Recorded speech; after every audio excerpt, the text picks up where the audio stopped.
महाराज जी, पिछले 2 दिन से आप सत्संग में जो हॉल में कर रहे हैं महाराज जी, उसमें वर्णन कर रहे हैं कि जो भक्त जन मतलब भजन करते हैं और उनसे गलत आचरण भी बन गए तो उनकी दुर्गति नहीं हो गई, उनको उच्च लोकों में मतलब उनको वो भोग भुगवाए ये जाएंगे फिर। उन भक्तों की बात हो रही है जिन्होंने निश्चय किया है कि अब मुझे इसी जन्म में भगवत प्राप्ति करना है और खूब डट के प्रयत्न करके भजन कर रहे हैं। हाँ, पर उनका कुसंग हो गया और वो भ्रष्ट हो गए। वो जितेंद्री नहीं है, वो मनोनिग्रही नहीं है, वो मन पर विजय प्राप्त नहीं कर पाए, अब वो भ्रष्ट हो गए। अब भ्रष्ट का मतलब है लगातार भ्रष्ट हो थोड़ी है। अब वो भ्रष्ट हो गए, प्रयासरत थे भजन में, उनका लक्ष्य था भगवत प्राप्ति, और शरीर पूरा हो गया, भगवान के दर्शन नहीं हो पाए, भगवत प्राप्ति नहीं हुई, तत्वबोध नहीं हुआ, तो उस भ्रष्ट का क्या गति होगी? भगवान श्री कृष्ण से अर्जुन जी ने पूछा कि उस भ्रष्ट की क्या गति होगी? तो भगवान ने बताया कि ऐसे जो भ्रष्ट होते हैं वो नरक तो जा नहीं सकते, क्योंकि भगवान का नाम जप करते थे, भगवान के मार्ग में थे, भगवान के आश्रित थे, वो नर्क नहीं जा सकते। अच्छा, उनका पतन नहीं हो सकता, क्योंकि जैसे आपने 500 नाम जप किया तो आपके 500 नाम तो स्टॉक में जमा है, अब आप भ्रष्ट हो गए, गलत आचरण किए, तो उसका आपको दंड मिलेगा, लेकिन वो दंड खत्म होते ही आप 500 भजन से ऊपर चलेंगे। 499 नहीं, पूरे 500 भजन से ऊपर आपकी गति होगी। तो अब जैसे उनका शरीर छूटा तो उनको पुण्यवान के लोकों में ले जाया जाता है, स्वर्ग आदि लोकों में। स्वर्ग आदि लोकों में जैसे वो स्त्री से भ्रष्ट हुए या जिससे भ्रष्ट हुए, वो सारे भोग उनको दिए जाते हैं।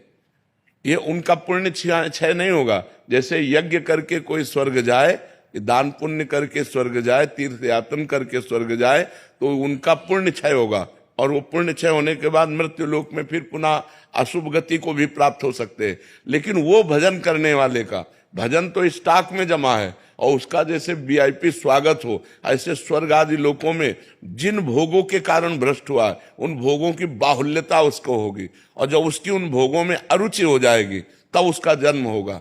श्रीमान, कुलवान, धनवान, राज वैभव संपन्न, भोग संपन्न, और वहां जन्म लेकर के उसको ऐसा वातावरण मिलेगा भक्ति का, वैराग्य का, कि पूर्व का जो साधन है वो उन्हें उन भोगों में लगने नहीं देगा। उन भोगों के बीच में रहते हुए भी उसको वैराग्य होगा।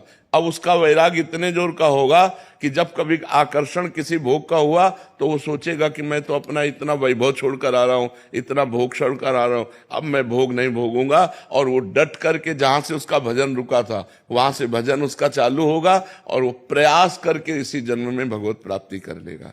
अगर कहीं फिर चूक हो जाती है तो फिर उसको वही गति प्राप्त होगी, वो स्वर्ग आदि लोगों को भोग करके, वो मतलब पतन नहीं हो सकता। महाराज जी, फिर तो थोड़ा भी भजन करने वाले का पतन नहीं होगा, नहीं वो नहीं, मतलब एक ट्रैक उसका चेंज होगा। हाँ, इसीलिए तो हम सबको प्रार्थना करते हैं, नाम जप करो, नाम जप करो, कैसे भी करो, भाव से करो, कुभाव से करो, जैसे भी करो। मानो आप बुरी आदत नहीं छोड़ पा रहे तो भली आदत पकड़ लो ना, तो कम से कम तुम्हारे पास बुराई के साथ साथ बहुत बड़ा भजन भी तो है जो तुम्हारी हर जगह रक्षा कर लेगा, तुम्हारी बुराइयों का नाश करके ये तुम्हें उन्नति प्रदान करेगा।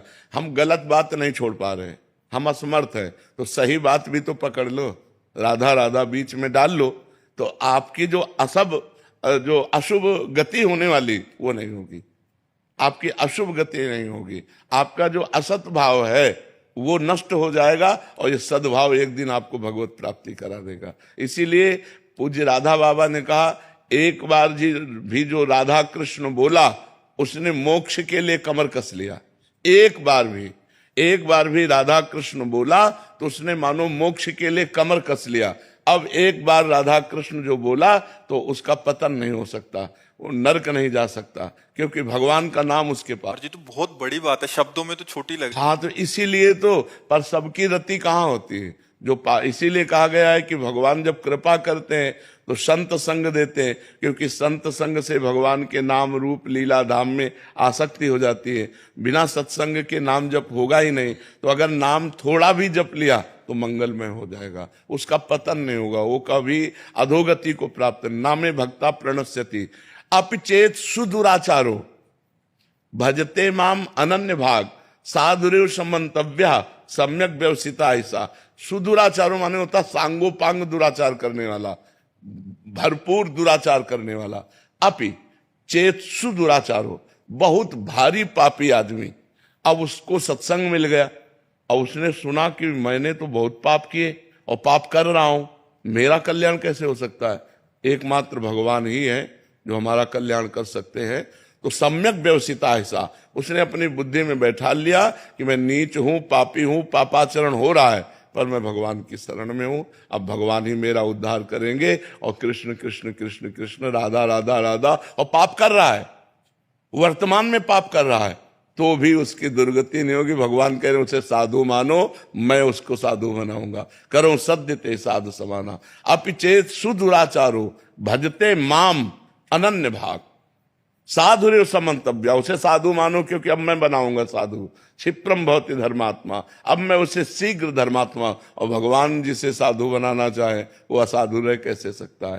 तो दुराचारी हो करके भी यदि वो भगवान का आश्रय लेकर नाम जप करता है तो वो नरक नहीं जाएगा, वो भगवान की प्राप्ति के मार्ग में जहां से गिरा है उन भोगों को स्वर्ग आदि लोकों में भोगेगा।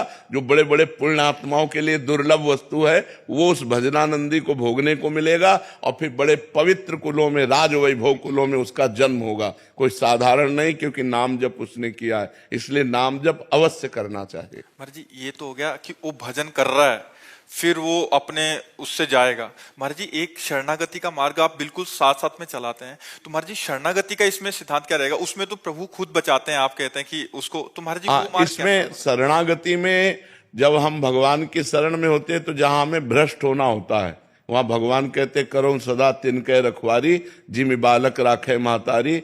अगर अभिमान है भगवान की शरणागति होने के बाद भी तो गिरना पड़ेगा, नहीं तो भगवान बचा लेंगे। और भगवान का शरणागत अगर गिर भी जाता है तो इसी जन्म में उसको इतना कष्ट दिया जाएगा कि उसके पाप का मार्जन हो जाएगा, और अंत में भगवान उसकी स्मृति बनेंगे और उसको ये सब अगला जन्म नहीं होगा, स्वर्ग नहीं जाएगा, वो इसी जन्म में भगवान को प्राप्त। भगवान उसके अहंकार का भी नाश करने का विधान कर देंगे। हाँ करेंगे, जरूर करेंगे, क्योंकि वो तो ऐसा ही है ना। हाँ, भगवान उसके अहंकार का विनाश करेंगे। और उसको ये नहीं सोचना चाहिए कि भगवान ने हमारी रक्षा क्यों नहीं की, क्योंकि तुम्हारा अहंकार जो है वो उसका नाश करने के लिए कि तुम कुछ नहीं हो। जब ये समझ में आ जाए मैं कुछ नहीं हूं और हे नाथ केवल, तो भगवान केवल इस संबंध से कल्याण कर देंगे। भगवान ने कहा है मत चित्ता सर्व दुर्गाणी मत प्रसादात तरिष्यति, इसमें साधन नहीं बताया। मत चित्ता सर्व दुर्गाणी मत प्रसादात तरस्यति, जो मेरी शरण में आ गया तो मेरे प्रसाद माने कृपा से वो सब दोषों से मुक्त होकर मेरे को प्राप्त कर लेता है एक ही जन्म में।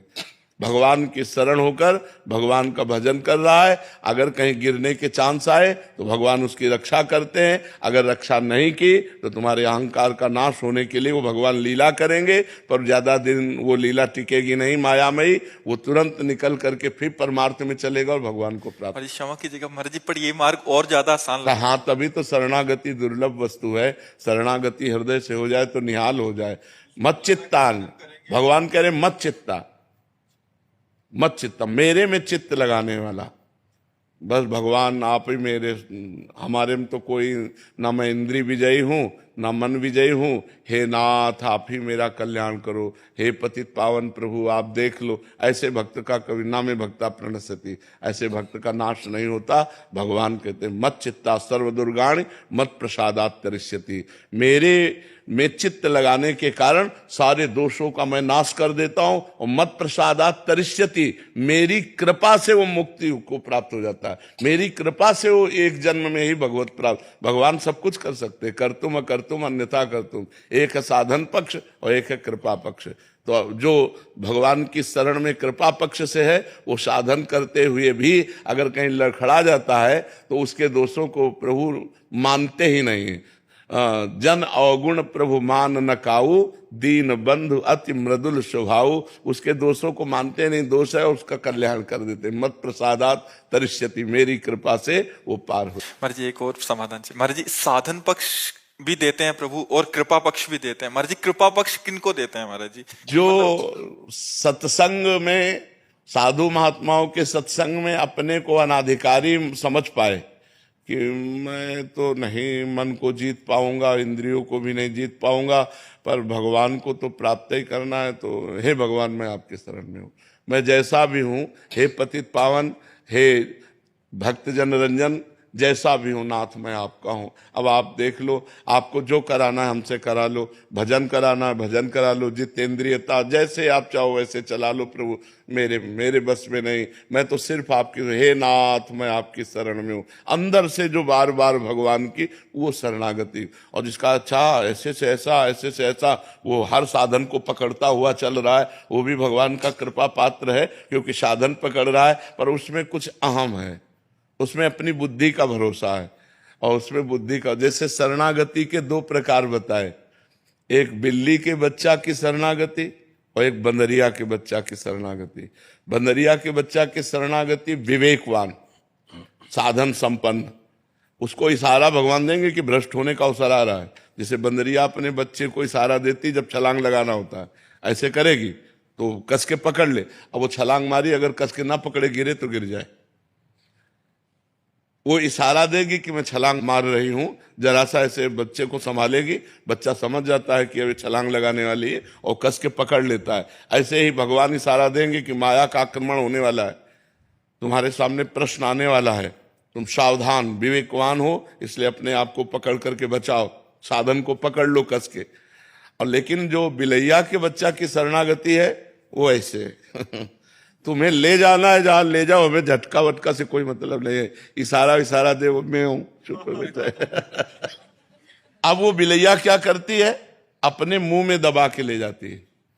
जिन दांतों से चूहों को मारती है उन्हीं दांत, वही मुंह में दांत है, लेकिन इतनी सेफ्टी से उस बच्चे को पकड़ती है, जहां उसको ले जाना होता है स्वयं ले जाती है। ऐसे ये अजात पक्षायु मातरम खगा, ये बहुत सुंदर मार्ग है। जैसे जिस पक्षी के बच्चे के अभी पंख नहीं निकले, घोंसले में बैठे केवल माँ की बाट जो होता रहता है, ऐसे जो केवल भगवान की कृपा की बाट जो होते हुए भगवान का सुमिरन करता रहता है, ऐसे भक्त का निश्चित इसी जन्म में कल्याण हो जाता है।